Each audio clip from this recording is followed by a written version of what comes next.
Elijah Mars was born in 1840 in Shelby County, Kentucky, which we know of as Shelbyville. Actually, he did a lot of his life's work still based in that area.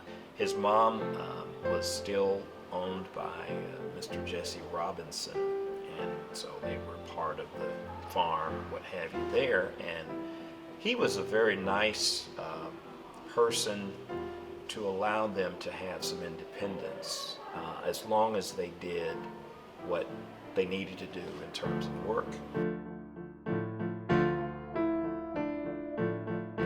The idea that he was encouraged to read his Bible once they learned that he could read.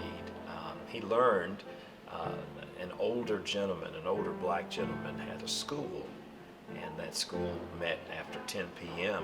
at nights, and Elijah would venture to be a part of that school and learn. He was able to take those skills and develop them, and later he turned to be a great educator. Elijah Mars attended Sunday schools in the Methodist Church, and he began to pick up on this idea of Christianity and knowing the Lord, listening to the testimonies of others.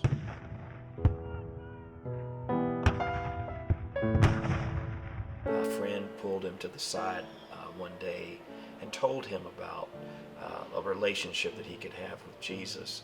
And so he was intrigued by that. He labored with it, but ultimately was baptized in 1851 as Reverend Charles Taylor, I believe, baptized him as a part of the Baptist Church in the Simpsonville area, the Colored Baptist Church in Simpsonville. There were persons who came when they learned about his ability to read, they asked him to read letters that came in the mail to them. They could not read it themselves. And then they found out he was good with the pen, so he would actually assist them in writing responses to letters and help to get those letters mailed. So that became, he was a go-to person.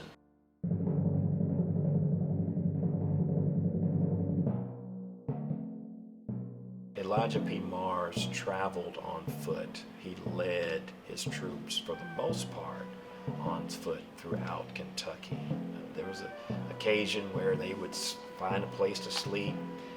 They would fill up whatever building, sometimes a schoolhouse or what have you, but he would dig a hole in the ground, much like a groundhog, and he would climb in that hole and put boards and dirt over him, and that's how he would sleep.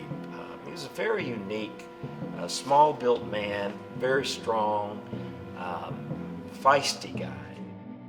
He was always on alert and stayed ready, kept a pistol handy, and really was one of the persons that would often stay up at night to watch and to keep guard, and would lead other soldiers who would be willing to do that while others slept.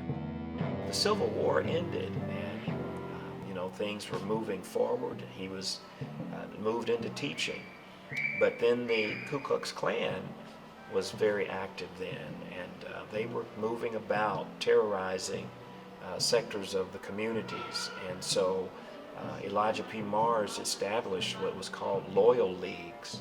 I know in LaGrange, for example, they established that to pull people together, and he used some of his military acumen to train them and help them to know how to defend themselves should there be an attack of the KKK.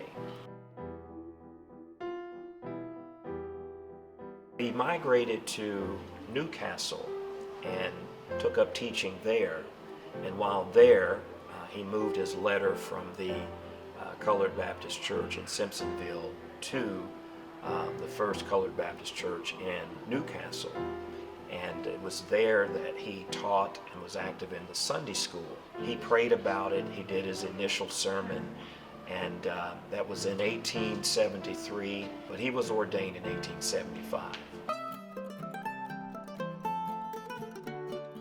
His brother just summoned for him. He said, this was H.C. Mars. He said, I need you to come to Louisville. So when he ended his last session there, he came straight to Louisville, and HC told him that, listen, we're going to open up this school.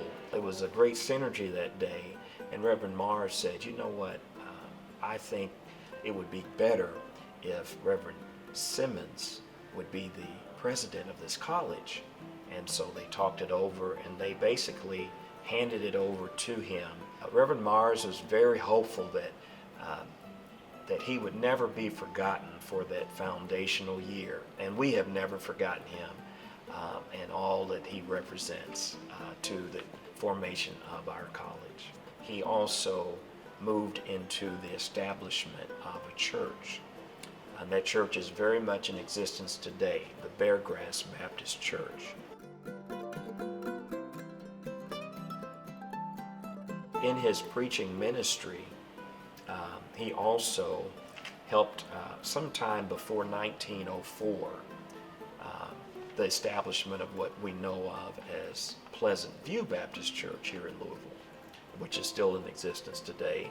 And ironically, there is a church named Mars Memorial Baptist Church here in Louisville, and that church is named after Elijah P. Mars, and they are still in existence today. He was always giving of himself to a cause greater than himself. And the very people whom he educated, we loved, who he took care of, made sure that they had his encouragement so they could become scholars, the very people he advocated for in the political realm, those same people ended up helping and supporting him. And that's what makes the world go around. We can't live unto ourselves.